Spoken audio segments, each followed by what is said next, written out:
And we are live. So, hi everyone. My name is Nipa. I'm with Housing Core Answers, and today we have our training as part of the NYCHA series. Today we are discussing remaining family members, and today we have from the Legal Aid Society Anna Maher and Martha Carrasquillo. We also have other members of the Legal Aid Society that will be answering the questions in the chat.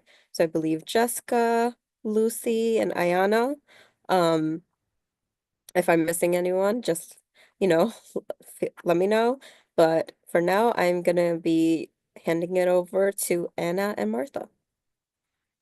Great, thank you so much, Nipa, and thank you to Housing Court Answers for having us today.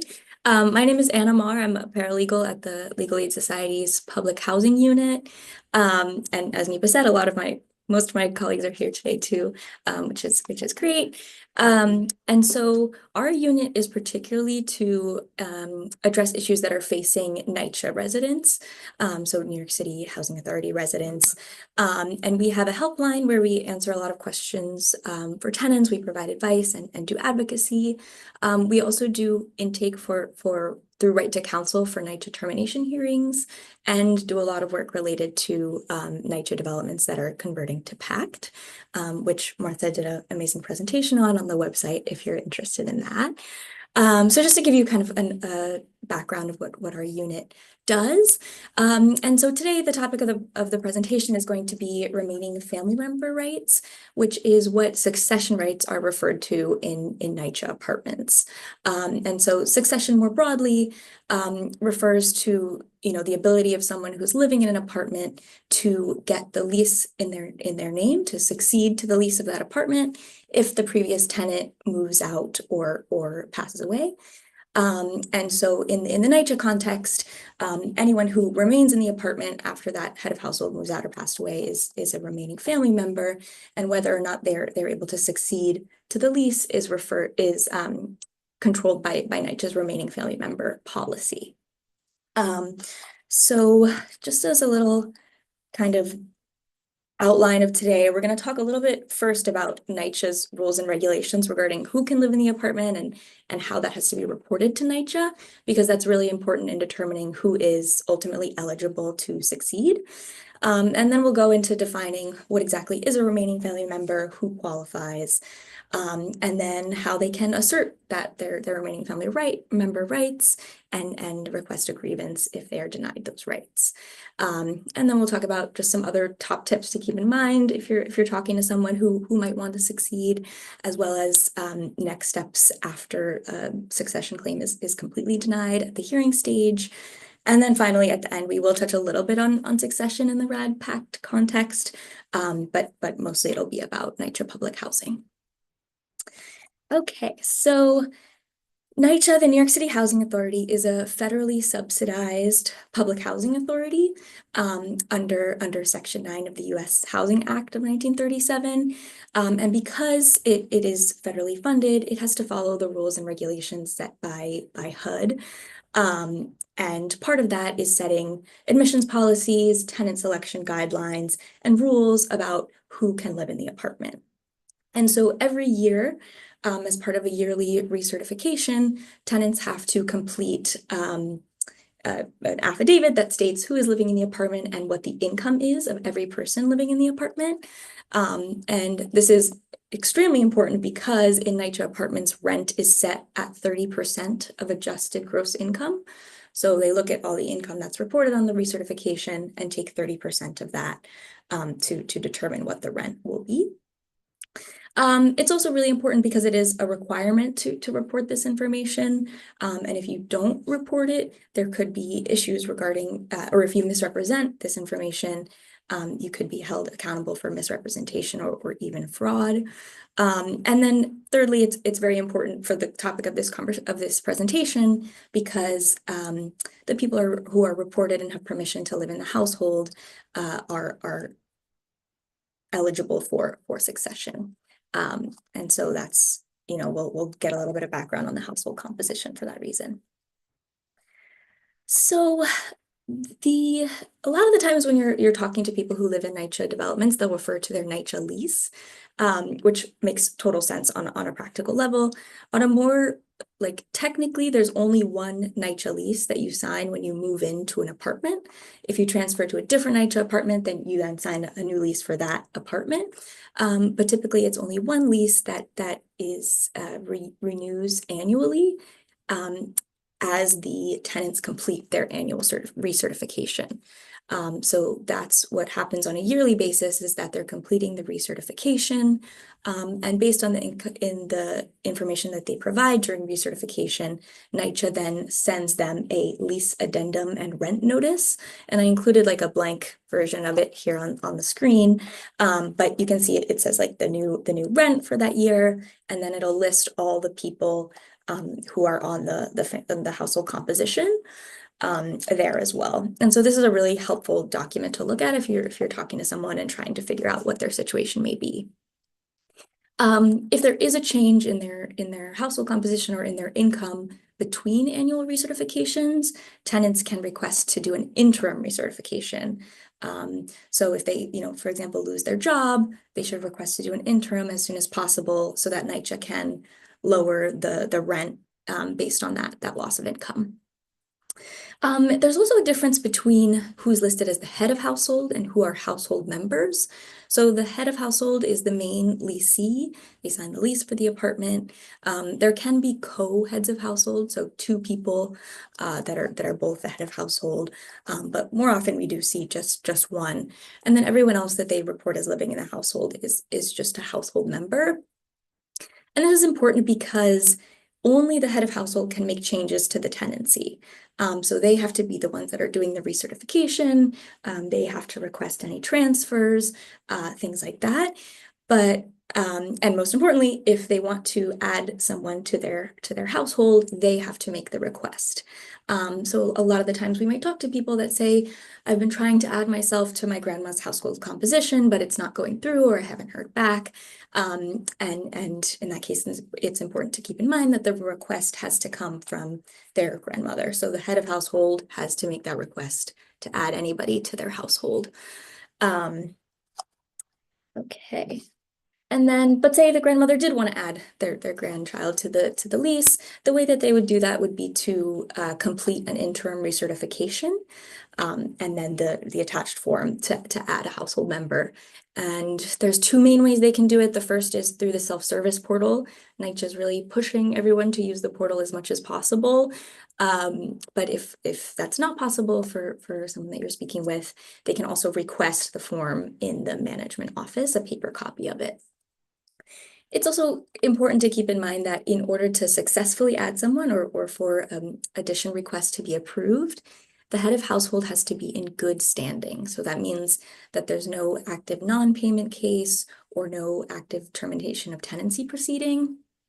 And the additional person also can't make the unit overcrowded. So NYCHA has certain occupancy standards that determine how many bedrooms the household gets based on how many people are living there. And that's their standard. And then they define what overoccupied looks like and extremely overoccupied looks like, as well as what underoccupied or extremely underoccupied would be. And so in certain situations, if you're adding an additional person and it would make it overcrowded or extremely overcrowded, that request could be denied.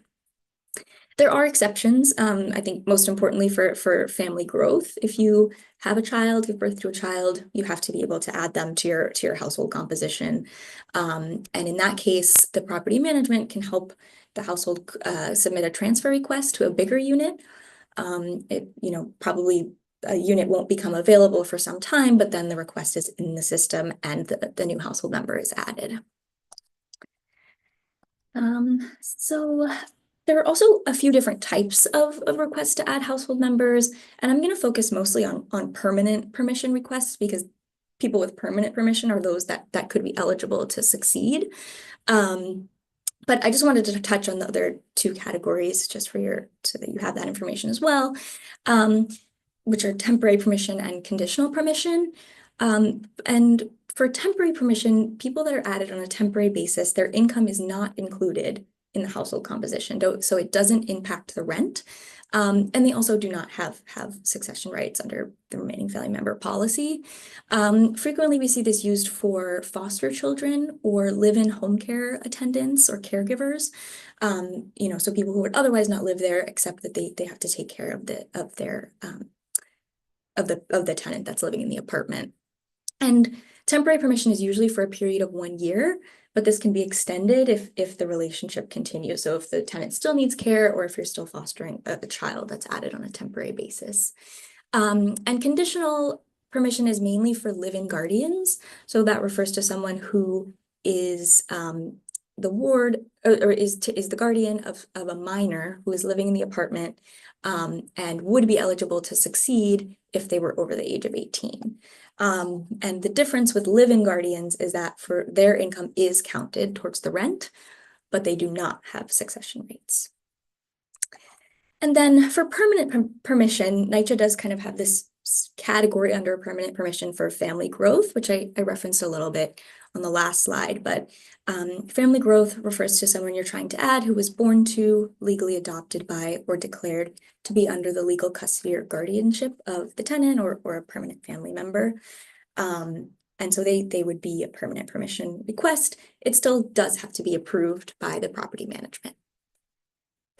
And for other permanent permission requests, the person, the proposed additional household member has to pass a criminal background check and meet other eligibility criteria. And so for permanent permission requests, before January 2024, any proposed additions had to fall within one of the eligible family categories in order to qualify. I'm not going to read them all, but you can see here that it's pretty straightforward. It's like spouse, son or daughter, father, mother. So it was pretty direct family relationships that someone had to fall within in order to qualify. And sometimes, we will talk to people who have been living in the house for a really long time and weren't on the household composition. And it's important to keep in mind that the reason might have been that at the time that they moved in, they were not eligible to be added because they were a cousin or an aunt or a nephew or something like that. And this has since changed. So starting in January 2024, this category was really relaxed. And now, to add somebody, you just have to show that there's a family-like relationship, and that's pretty loosely defined. And I've included 2 excerpts here from NYCHA's admissions and continued occupancy policy, the ACOP. This is their public-facing policy document, which you can find online, and I linked it at the end of this presentation. And these 2 excerpts just are like how they define family or additional members in these 2 instances, and to show that it's pretty loosely defined. In chapter 3, they talk about new applicants and what qualifies as a family if someone is applying to NYCHA. And they say that a family includes, but is not limited to, the following, regardless of actual or perceived sexual orientation, gender identity, or marital status. A group of persons residing together, not limited to all the items listed below that. So it definitely opens the definition up a lot, which is good to take into account a lot of non-traditional family compositions that we see every day. And then more directly related to adding someone to your household, chapter 6 says that other permanent household members can include a single person. They could be elderly, displaced, or near elderly, or any other single person, or someone who maintains an interdependent relationship and whose resources are available to meet the needs of the family. And I bolded those 2 because I think that's really the most important part of family-like. And what NYCHA wants to avoid and what is not allowed is having boarders, lodgers, or transient paying guests, or if you're renting a room out to a roommate who's paying you every month. That's not what NYCHA apartments are designed for. And if you are found to be kind of subletting your apartment or having a paying roommate, that could be considered a violation of your lease as well. And another thing that's important to note is the policy is not retroactive. So after January 2024, you can add people not within those eligible family member categories. That doesn't mean that NYCHA is going back to approve previous requests that were made before January 2024. Okay, so now to get a little bit more into the definition of remaining family member. On this slide, I included kind of like the back of the hand definition that I like to keep in mind when talking to people. And then on the next few slides, I have the definition that appears in the NYCHA management manual, so we can dig into that language a little bit more. So long and short of it is that to succeed to a NYCHA apartment, a remaining family member claimant must have been living in the apartment with permanent permission for at least 1 year before the head of household passes away or moves out. And they have to be living in the apartment at the time that they're making the claim. There's also some other eligibility factors they have to meet, including the capacity to sign a lease, pass a criminal background check, and be up to date with use and occupancy. And we'll definitely get into those three things a little bit more in the next few slides. So this is the first part of NYCHA's definition in the management manual. And they say that a person claiming RFM status shall acquire RFM status if they lawfully entered the apartment and are in continuous occupancy of the apartment. So lawful entry is pretty much what we were just talking about in terms of having permission to live in the NYCHA apartment and being on the household composition. And NYCHA kind of sets out three different categories of lawful entry, which we'll go through. The first is original permanent authorized household members. So those are people that were on the household application to NYCHA and were living in the apartment when the family first moved in. This can sometimes be a little bit misleading because it does have to go in conjunction with continuous occupancy. So for example, if someone, original family member, moves out at some point and is taken off of the household composition, if they move back into the apartment, they have to be re-added to the household composition in order to be eligible to succeed. They don't just automatically qualify because they were on the original household composition. And unfortunately, this is a situation that we do see a lot where, people grew up in an NYCHA apartment and then moved out at some point in their life and then maybe move back to take care of a family member, but aren't re-added. And that can really endanger someone's remaining family member rights. The second category, we've talked about the joining the household through family growth. That's considered a lawful method of lawful entry. And then third is kind of the catch-all, anyone who has obtained permanent residency permission from the housing manager. So the head of household made an interim recertification to have them added, and it was approved by the property manager. Then the second part of this is continuous occupancy. So the RFM claimant must remain in continuous occupancy in the apartment, meaning named on all affidavits of income, so that's the recertification, from the time they lawfully entered the apartment until the tenant moves out or dies.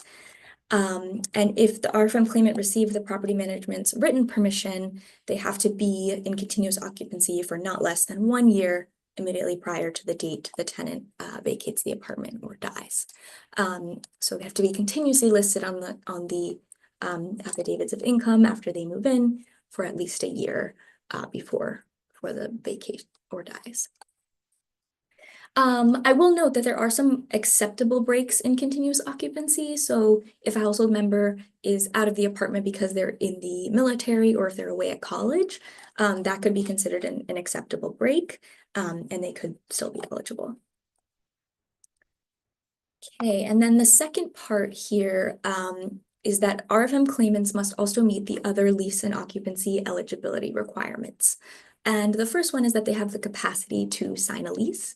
And I've included the four categories that NYCHA has in their management manual, meaning that means someone has the capacity to sign a lease. They have to be over the age of 18 or an emancipated minor. Or if they're a minor or if they're considered mentally incompetent, that's NYCHA's language, then they have to have an acceptable guardian in order to sign the lease. They also have to pass a criminal background check. And I'm going to go into this a little bit more on the next slide. So we talk a little bit about NYCHA's ineligibility dispositions. And then the final thing is that they have to be up to date with use and occupancy, which is a term many of you might be familiar with, but on the most simple terms means that it's rent paid by someone who's not the tenant of record or is an unauthorized occupant. And for remaining family member grievances in NYCHA, the claimant has to pay use and occupancy while the grievance is pending. But what is supposed to happen is that when they make their claim, NYCHA should adjust the use and occupancy to be whatever is lower, either the rent that the previous head of household was paying or 30% of the income of the current occupants.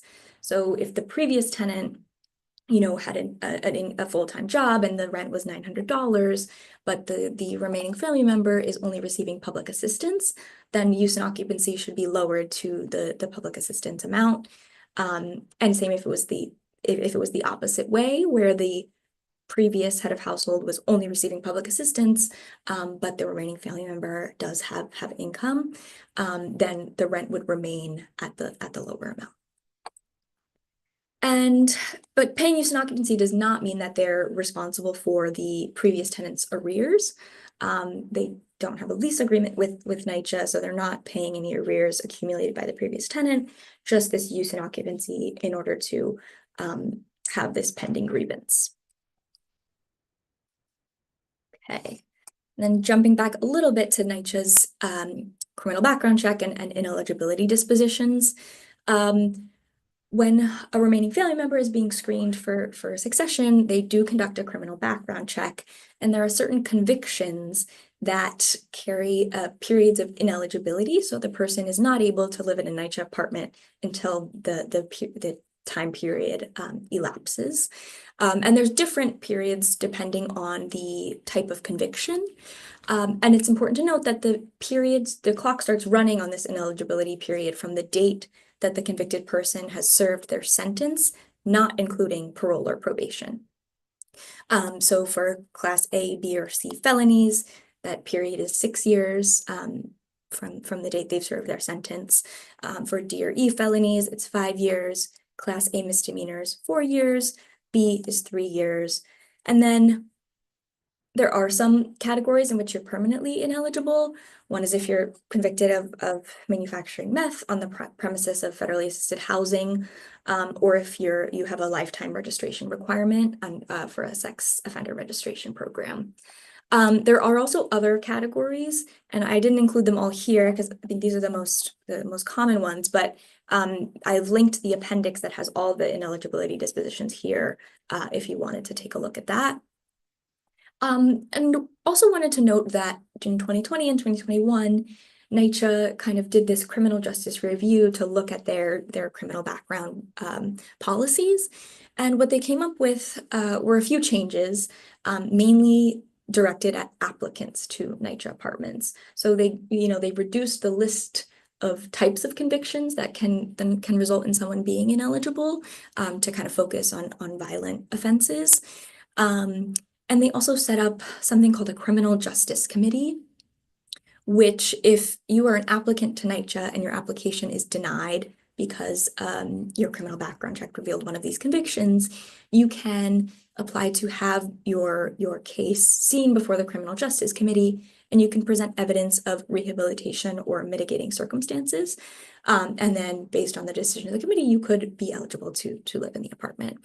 Again, when this was happening, NYCHA indicated to my supervisors and legal aid that they wanted to expand this program to cover more groups of people, such as remaining family members. But as of now, that's something that has not yet happened. So for remaining family members, you could still be denied because of these criminal background checks without the ability to go before the Criminal Justice Committee. It is something that we're fighting for and advocating for a lot. We recently spoke with somebody who had been living within his mother's apartment for 20 years and was correctly listed on all affidavits of income, but was ultimately denied succession because of a Class A misdemeanor that was 3 years ago. So not quite at the ineligibility period has not run its course quite yet. So that's also just something to keep in mind. And I think sometimes it might seem surprising because if the person has been on the household composition, you might assume that they had to pass the criminal background check to be added.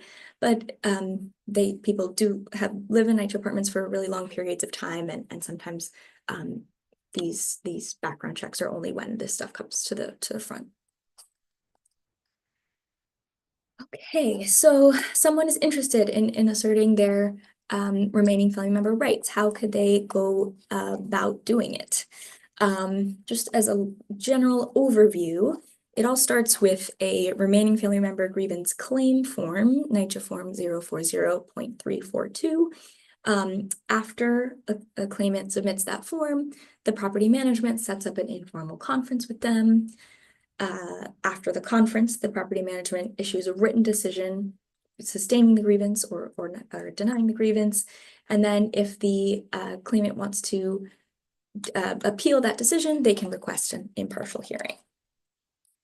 So the first steps, and just to go back a little bit more, the really first step is to make sure that NYCHA knows that the previous head of household has passed away or vacated. So if NYCHA is not already aware, the person, the remaining family member should let them know and bring any relevant documentation.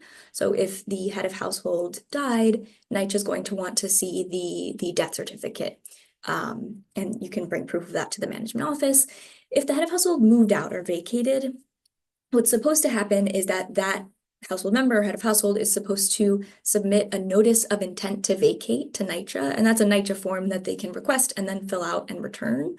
And it gives NYCHA 30-day notice that person intends to vacate the apartment. We will say that a lot of times we see that there's heads of household that don't do that before vacating. So anything that the remaining family member can provide to show that this person has vacated, they're in touch with them, a certified letter from the person stating that they vacated, or the lease, if that person has a new lease, you could show that to property management as well. It gets a little bit trickier if the remaining family member is not in contact with the previous head of household or can't find them. NYCHA does have a form that's basically an affidavit saying, I cannot find the head of household. They're no longer living here. I have tried to contact them and cannot find them. So, they should do their best to keep records of if the head of household vacates, and bring any documentation that they do have. And then once NYCHA knows that there's no longer the head of household, within 30 days, they're supposed to deliver or slip under the door the form that I mentioned before, the remaining family member grievance claim. And then the remaining family member should fill it out and return it to property management within 14 days.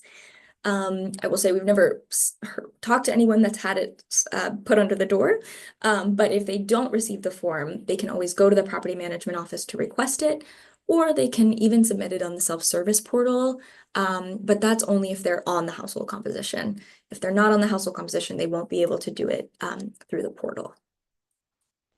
And just also, you can see kind of from these first steps that it really becomes the responsibility of the remaining family member, and the burden is really placed on them to begin this process and keep following up with NYCHA, which is why it's really important that we, let people know what their rights are and what they need to do in order to assert their succession rights. After the form is submitted, property management should contact the remaining family member to set up an informal conference. They will talk to the family member. They'll look at the tenancy file to see if the person was listed on the affidavits of income. They can also look at any kind of proof of residency that the remaining family member brings with them to the conference. And based on that conversation, they will either they will issue a written decision, either that the grievance is sustained or the grievance is not sustained. And it's on like a pre-filled NYCHA form, as you can see here. If it's sustained, then that's great. And the remaining family member will then set up a time with the property management to sign the lease. If it's not sustained, what happens then? So if it's denied. If it's denied and the remaining family member wants to keep pushing for the lease in their name, they can then fill out the grievance statement section of that grievance not sustained form that they receive. And they would check the box that says, I disagree with the explanation provided by NYCHA Property Management. I want an impartial hearing. They would check that off, they would sign it, and they would return it to property management. After that, property management escalates it to the NYCHA Office of Impartial Hearings, and the remaining family member will get a date for their remaining family member grievance hearing. So the The NYCHA Office of Impartial Hearings is at 803 Atlantic Avenue, and that's also where NYCHA termination of tenancy proceedings take place. And it's presided over by a NYCHA hearing officer who isn't, it's not a housing court judge, but they are an attorney admitted to practice in New York State, and they have a civil service title of hearing officer. NYCHA will also have a NYCHA attorney there to basically make the agency's case that the person is not eligible to succeed to the lease. The remaining family member should be at the hearing. They should make sure to go to the hearing and not to miss it. And they do have the right to be represented by counsel or anyone else that they want to be their representative. But unlike in housing court or in a NYCHA termination proceeding, there is no built-in right to counsel program. So at the first hearing date, they're not going to have the opportunity to do intake with legal services like they might in housing court or a NYCHA termination proceeding. And because of that, it's really difficult for people to find representation for remaining family member grievances, and people often end up representing themselves. And I think that's why we get a lot of questions about that as well. And just a note about guardians ad litem. A guardian is someone who is not an attorney, but is appointed to look out for the best interests of the claimant. And Legal Aid brought a case a while back, Latch v. NYCHA, which basically ensured NYCHA's responsibility to appoint a guardian ad litem to anyone who is in need of one. And in this situation, someone who would be eligible for a guardian ad litem would be considered, and again, this is in NYCHA's terms, not mentally competent, mentally incompetent. And someone who is mentally competent has to be able to understand the nature of the proceedings and adequately protect and assert their rights and interests in the tenancy. So if NYCHA believes that this person is not able to do that, they then request a social service evaluation. And based on the evaluation, that person could be assigned a GAL. And I linked the NYCHA grievance procedure here. It's pretty vague for remaining family member grievances. It includes some other stuff about termination proceedings as well, but it does have some helpful information about what to expect at a hearing at the Office of Impartial Hearings. Okay, so now just some things kind of that we see a lot when talking to remaining family members, and that you might want to keep in mind if you're working with someone who's trying to assert their succession rights. The first being use and occupancy. So apologies if some of this is repetitive, but again, remaining family members are not responsible for the arrears of the previous tenant. They do not have a lease agreement with NYCHA. They never agreed to pay that previous rent. But if they do choose to proceed with a grievance, they are expected to pay use and occupancy, and not paying that use and occupancy could lead to that grievance being denied. That use and occupancy should be something that's affordable to them. And so NYCHA should, as soon as the person requests the grievance, set the use and occupancy at the lower of the previous head of household's rent or 30% of the current household income. In some cases, it might be that use and occupancy is the only barrier to succession. So the person might have been on the household composition, living there for way more than a year, past the criminal background check, but just owes a certain amount of money.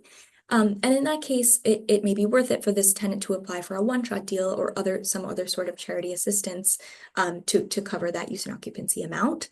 And NYCHA can provide a letter stating that a lease will be granted if that amount is paid. And then that letter can be given to HRA to help get that one-shot deal application approved. In other cases, remaining family member grievances could be denied for outstanding use and occupancy. And that might be the reason that, for example, they might list after the informal conference. But it could be that person also is ineligible for other reasons. So if someone is denied for outstanding use and occupancy, but they're also not on the household composition, I think, they have to think carefully that if they do pay the use and occupancy, they could still be denied later on. And so they have to kind of weigh those two factors as well. And here I'm including a hearing officer decision that actually we found out about through the amazing Housing Justice Helpline at Legal Aid. This is someone that was listed on all affidavits of income for many, many years in his mother's apartment. and had about $1,500 outstanding of use and occupancy. And it got all the way to a hearing stage.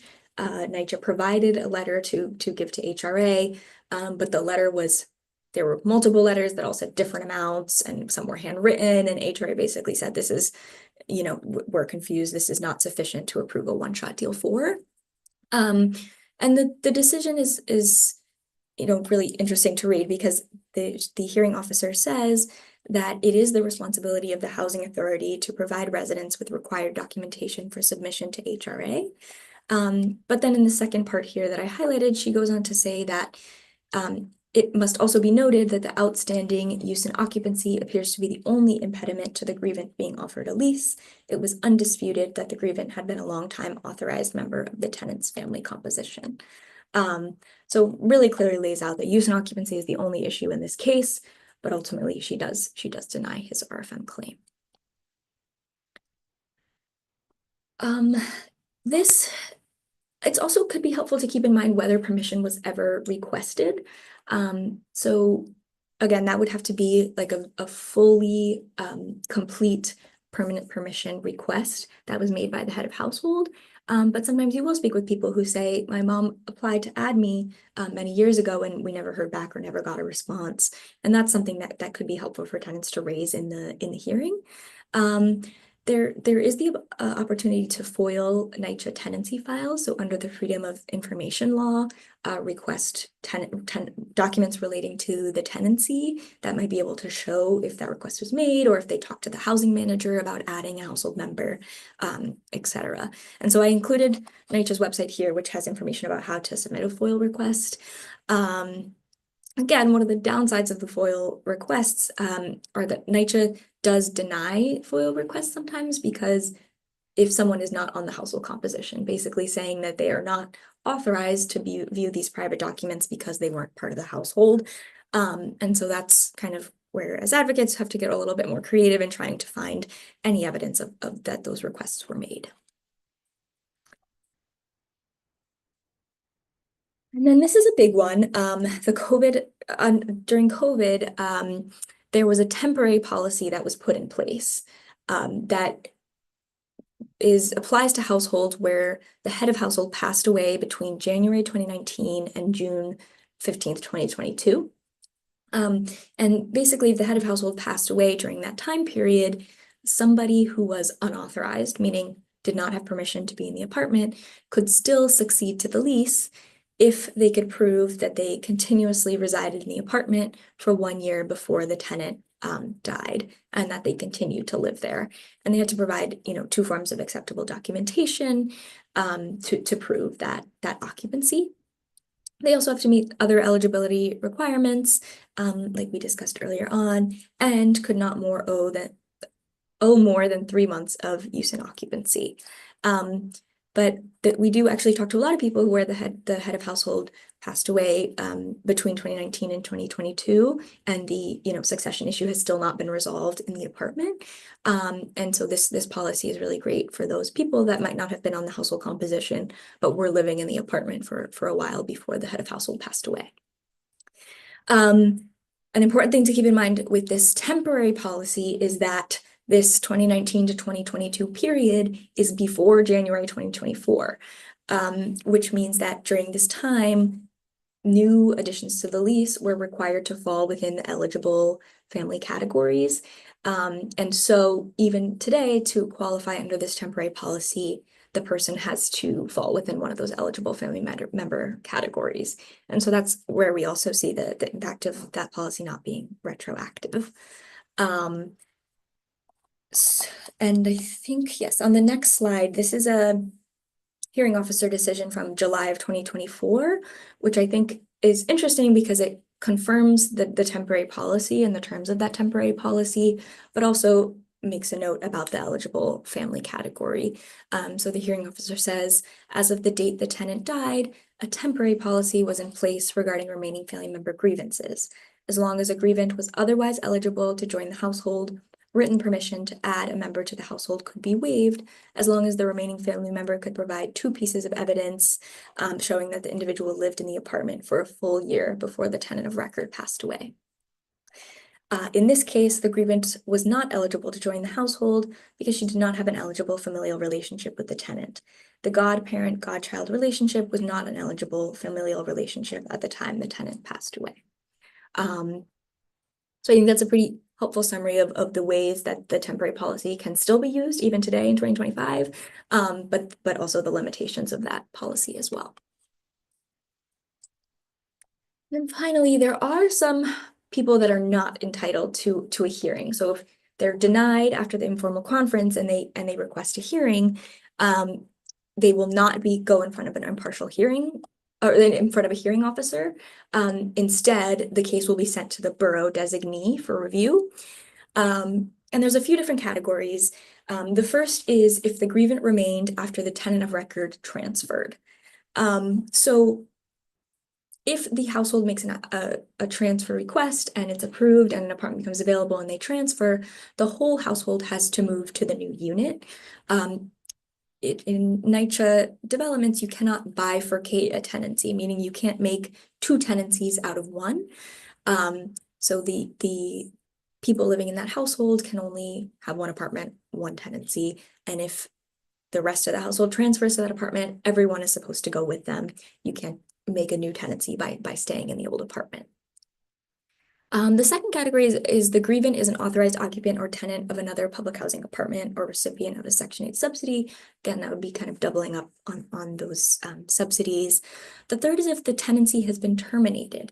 So NYCHA can terminate a lease for tenants for a number of different charges, including breach of rules and regulations, non-desirability, chronic rent delinquency, to name a few.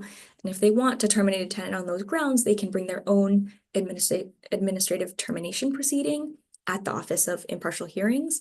And so if the previous head of household was in termination proceedings and was ultimately terminated by a hearing officer, then there is no tenancy left to succeed to. And so there is no remaining family member ability for a remaining family member to succeed. Of course, there is an exception for terminations for failure to occupy. If they want to terminate your lease because they say you're not living there, but then there is someone else who may be eligible to succeed, then that is a case that could go forward. Next is if the grievant was permanently excluded.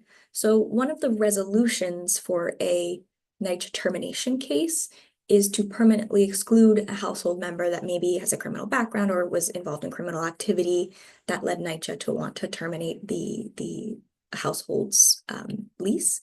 And so the head of household can settle with NYCHA to permanently exclude that person from their household in exchange for saving their tenancy.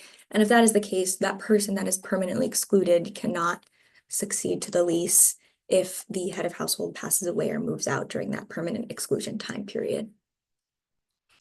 And I have a really good question in the chat. Is it okay if I ask? Yeah, of course. Okay. So I'm not sure what oath stands for, but Renee is asking, will oath refuse to have the hearing if use and occupancy is owed? I am being told that UNO must be paid before the hearing is conducted or the office who conducts the hearing. Renee, what does oath stand for?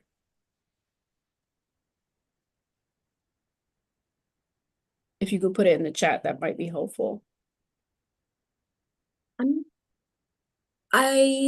Let me know if this answers your question, but the property management could deny the remaining family member grievance claim after the informal conference if use and occupancy is owed. They're not ineligible to have a hearing because of use and occupancy being owed, as far as I know. I think OATH stands for the Office of Trials and Hearings. Yes. So maybe they're referring to the NYCHA office, which The Office that of was Impartial downtown. Hearings. Yeah. Yes, as far as I know, you could still request the hearing if there's use and occupancy owed. But I see you're saying that you've heard that that the hearing officer will refuse to conduct the hearing if there's use and occupancy owed. Yeah, she's being told that UNO must be paid before the hearing is conducted, or the office who conducts it, or the office who conducts the hearing. Okay. So So essentially, they can still have request a hearing even if the UNO is not paid in fully, is what Anna's explaining. Yes, my understanding is that the hearing can go forward. Yes, Renee, and if that, I But hope I that answers the hope question.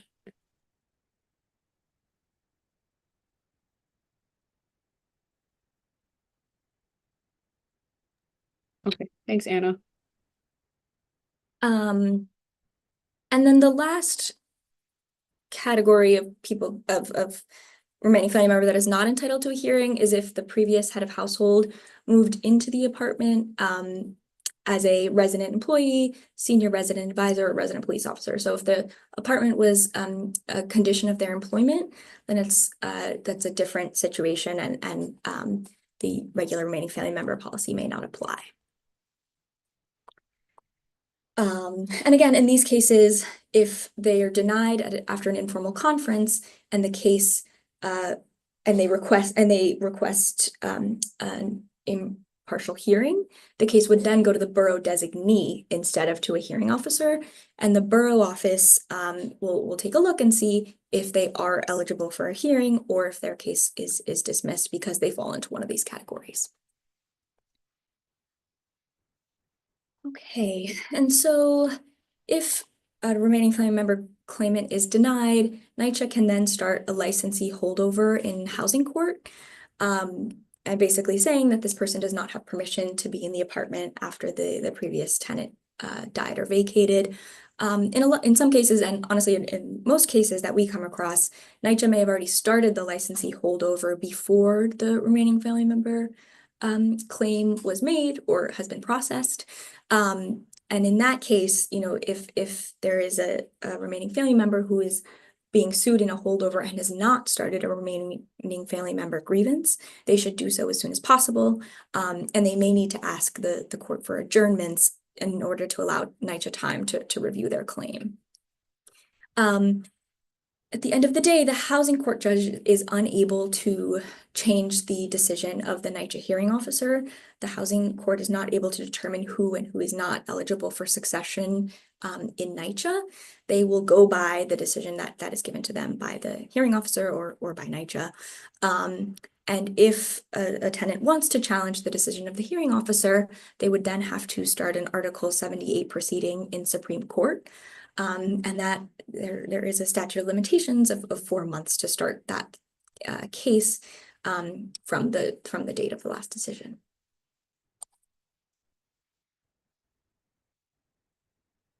Okay. And so the last thing is just going to be a pretty brief overview of succession in PACT developments. So the PACT program converts NYCHA developments from public Section 9 funded housing to private management in conjunction with Section 8. And the goal of this conversion to Section 8 plus private management is to open up additional funding to make repairs. NYCHA kind of notorious for having been severely underfunded for many, many years and not being able to address tenant needs in terms of repair and renovations. So the way that it works is that all current tenants are offered a new PACT lease.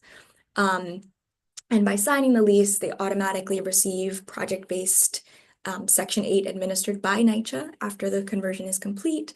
And so they recertify with NYCHA Section 8 every year, and rent is kept at 30% of their adjusted gross income.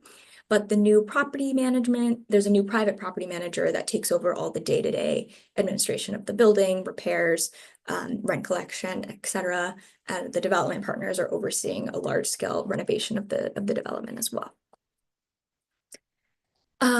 After a building converts to PACT, so it's officially a PACT development, succession policy follows project-based Section 8 guidelines.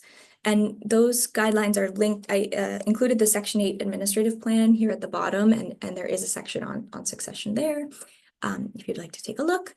But the requirements under project-based Section 8 are that the individual is an active household member with permanent status at the time the head of household dies or vacates. This is a little bit different from public housing because in public housing, we talked about how you can add someone with permanent permission or temporary permission or conditional permission. For Section 8, Anybody that's added to the household composition is added with conditional status. And that conditional status automatically converts to permanent status after a year that they've been on the household composition. So a year from their approved addition to the household, they automatically become permanent household members. So in practice, it is very similar to the NYCHA requirement that they have to be listed on the composition for 1 year. The remaining household member has to be eligible to continue receiving the subsidy and has to have the legal capacity to sign the lease. In order to assert these succession rights, the remaining family member won't be able to go to the NYCHA management office in the development anymore. They have to talk to NYCHA's leased housing department, which is the department that oversees Section 8.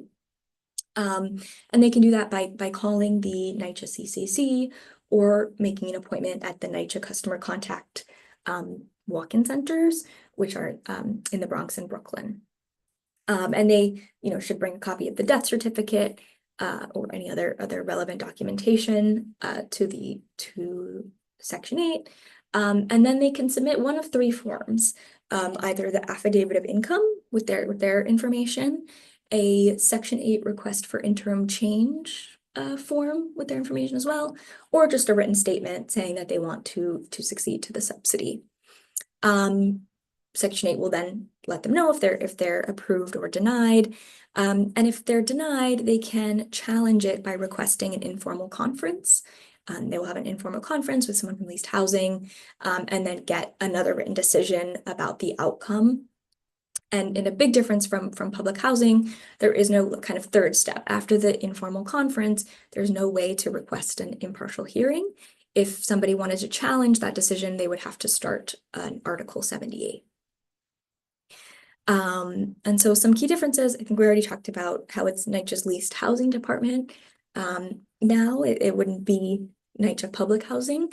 There's no third step, and the kind of permanent and conditional status is different under project-based Section 8 than it is under public housing. Okay.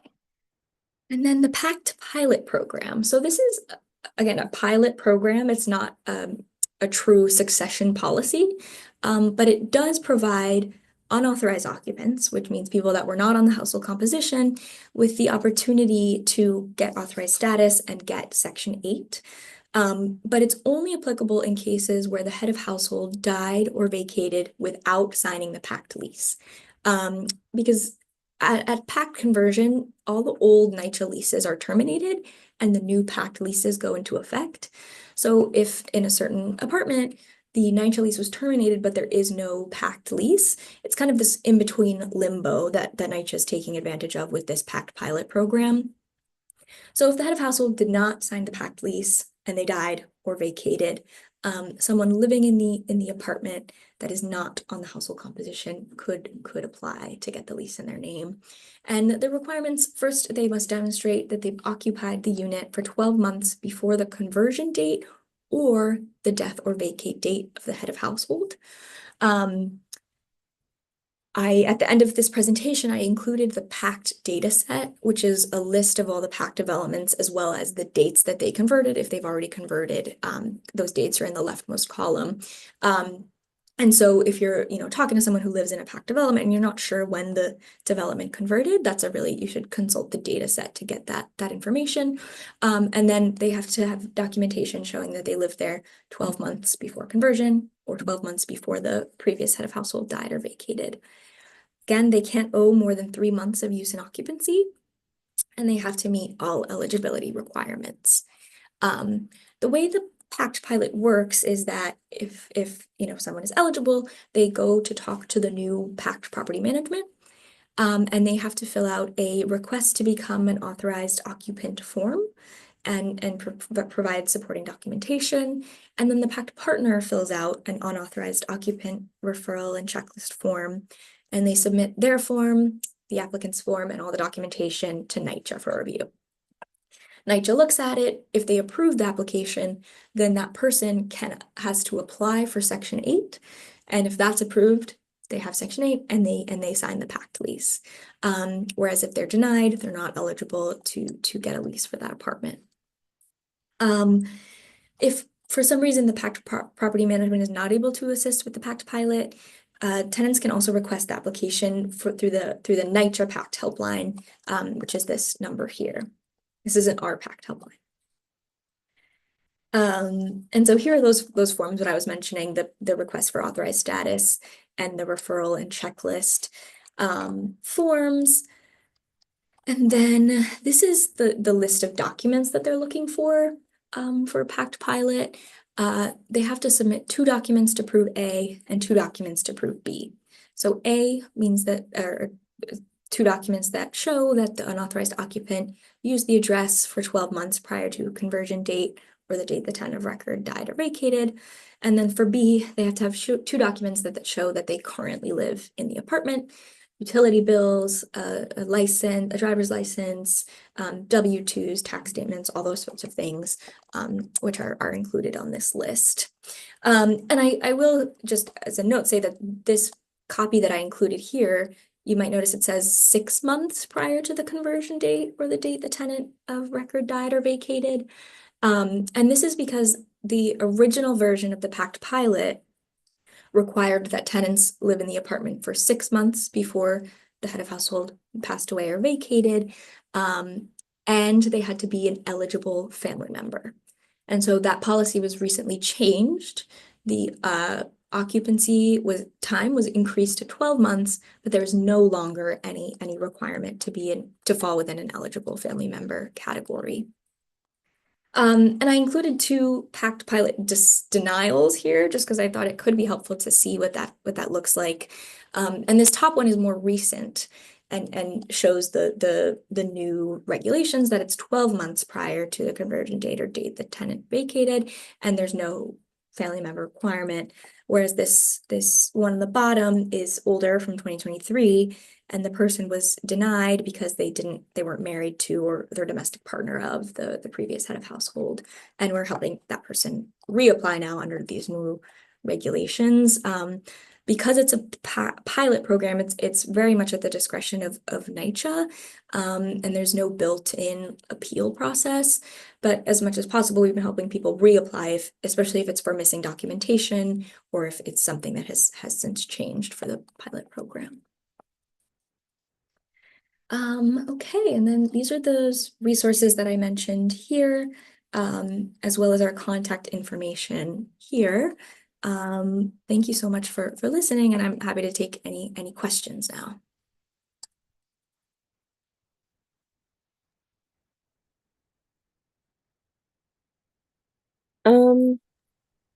So we can give everybody like a minute, but just wanted to clarify that when we're talking about the Supreme Court, we're talking about the state Supreme Court, for the appeal, not like the federal Supreme Court.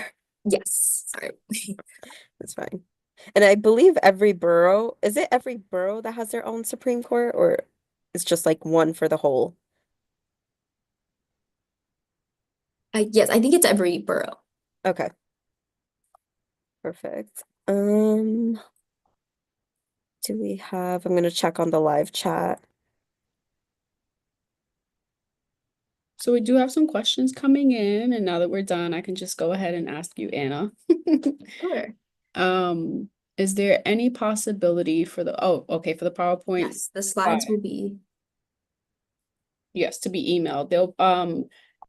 They will be emailed, they'll be available, right? I think at the end on the website. Yeah, they should be uploaded to the website by tomorrow the latest, so I can share the link where they will be. And just to let everybody else know, we have some other trainings on our website that are coming up. That's not part of the NYCHA series, but we have had past trainings that talk about good cause. We have a harassment training coming up this Friday, but we do have our next NYCHA series training that's coming up. It was a new one that was added. It talks about terminations, which is, if you have tenants, terminations can be like a pretty big one. So definitely feel free to register for that one. Thank you. And then we do have a question. Where's the temporary RFM policy found? I have a copy of it. I'm not sure if it's available online actually. But I could include it in the slide or in the material maybe, so it could be uploaded with this information. Nipa, is that possible? Yeah, and then there's the link, the night nyc.gov, and I'll post it. It's like different chapters, and the specific one I posted, it says RFM. I don't know if it includes the temporary RFM, but like people can look through it. But it's kind of like the NYCHA reference book a little bit. Yes, and the ACOP link is also in on this page here. And that has chapter 12 is about grievances, including remaining family member grievances, and chapter 6 is about leasing. Um,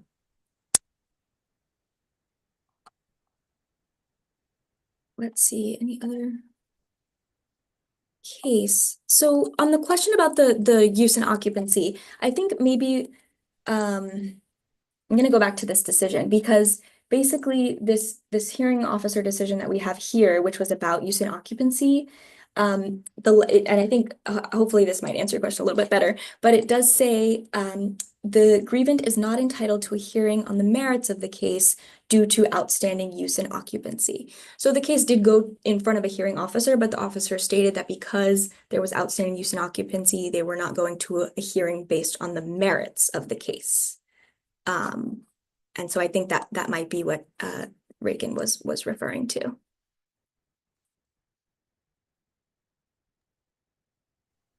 So I think one question we get on the hotline a lot, particularly from the pandemic shutdown era, is that the process was started, but NYCHA notoriously is known for losing documents or like we submitted and we never got a response, and then the pandemic happened, and then someone moves out or unfortunately leaseholder passes away.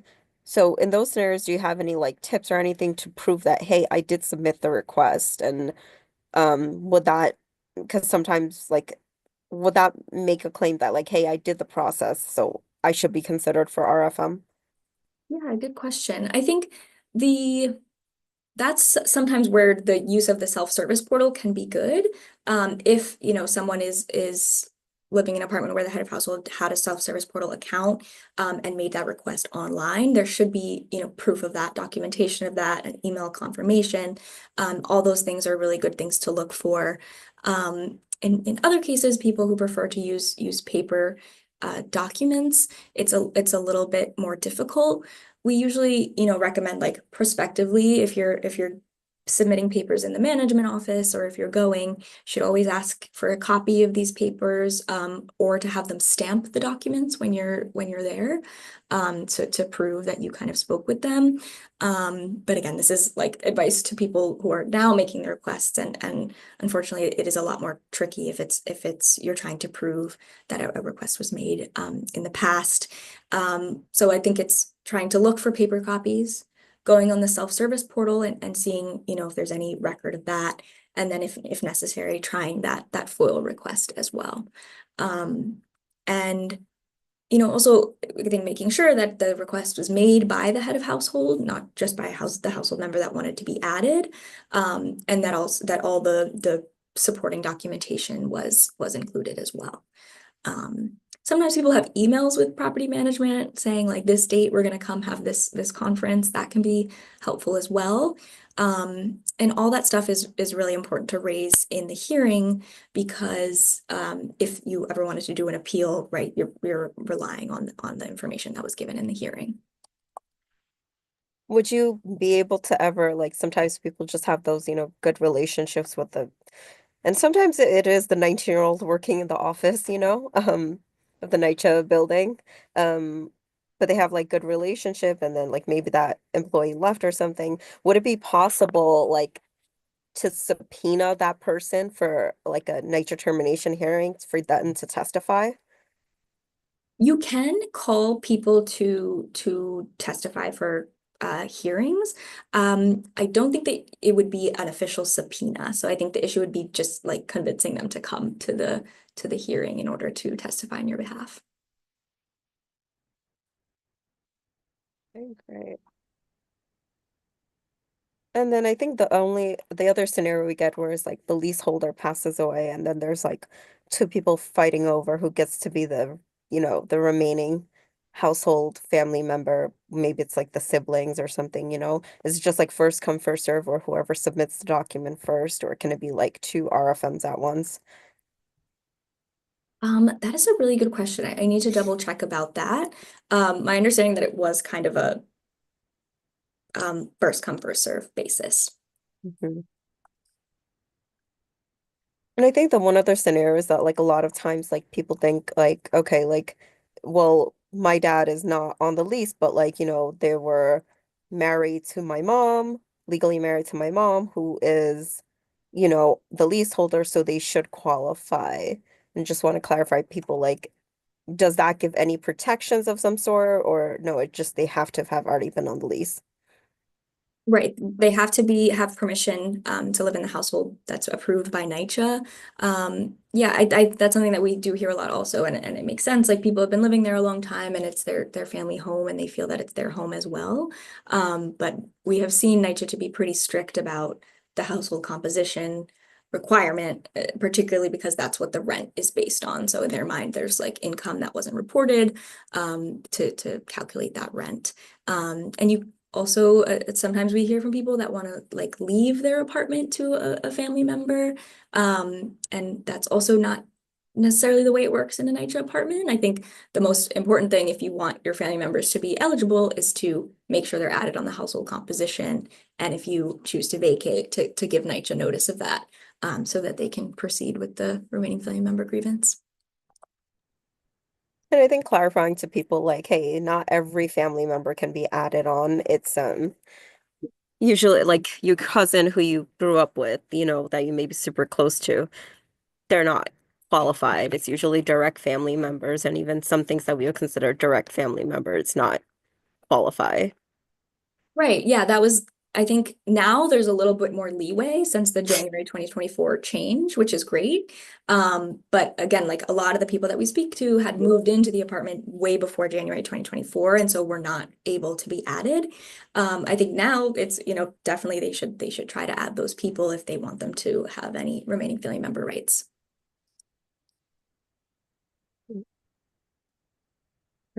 Martha, any questions that wasn't answered? No, I think the team did a great job at catching all of the everyone has such great questions, by the way, and I did put the number to our helpline in the chat. So if there's any like lingering questions or maybe things you haven't thought of relating to NYCHA, you can feel free to give us a call. Our helpline is a messaging system, so you can just leave your contact information and then we will try to get back to you as soon as possible. Oh, there's a question that just came in. Okay, Pedro, give me 1 second. Let me read this. Okay, how flexible is NYCHA with the 1 year continuous occupancy rule? Meaning if the head of household dies or moves out, say 11 months before the year after receiving written permission from management? A good question. I would say not super flexible. Um, we were actually just talking about this because we were saying this isn't something that we've seen very often. More often, it's like they were there for 2 months, before where they were on the household composition for 2 months before the head of household passed away, and so it's a bigger gap. So I haven't myself seen any 11-month, right up until the end decisions. NYCHA has been pretty strict about this, but it would be really interesting to see what they decided. And I think it would be important for that person to show like make sure to bring all the documentation that shows the period that they were living there. And Yeah. potentially appeal if the hearing officer, if the NYCHA hearing officer doesn't, allow them succession, then they might have a better chance appealing through the state Supreme Court. Yeah, I think recently I spoke to someone who had like 8 months only before, and like NYCHA denied him. Mhm. So might still be. Um, just a question, like when you file for the Article 78 and they start the holdover case against you in housing court, do you have to go back to housing court and ask them to put the housing court case on stay until the Article 78 is decided, or it does it automatic? Yeah, you have to make the request to the Supreme Court for them to stay the housing court proceeding. And my understanding is that it's not super easy to get a stay in an Article 78 proceeding, but if there is an ongoing holdover, then that's definitely something you would want to move for. Okay. Other Um, questions? so I'm just gonna give everyone a minute more, but in the meantime, I wanted to let everybody know about H Housing Court Answers, like other training. So we have a training series for tenants. So if you are a tenant or you want to refer your tenant, um, to some non-payment, holdover, rent arrears, how to get a lawyer training. We have them weekly. You don't need to pre-register for it. We just have it on our website. It is a more basic training. So, um, if like for tenants or anybody else like who's not working within the field, it could be a little bit confusing, this information. So this is a more basic version of that. And we just put up our new schedule today. So I posted the link, so feel free to, let your tenants or yourself, if you want to attend the training, um, feel free to join in. And we have like different topics every week and every other day. And we have them also in Spanish, some of them. So just feel free to check it out. Thank you so much for having us, and thank you everyone for attending. I hope you learned a little bit about remaining family member grievances. Yes, thank you to the Legal Aid Society again, especially Anna and Martha. Just remember, everyone, our next series will be, I believe, terminations. Um, so that is in May 28th. We just put that up. So a little bit far away, but not too far, But we have a harassment training coming up on this Friday.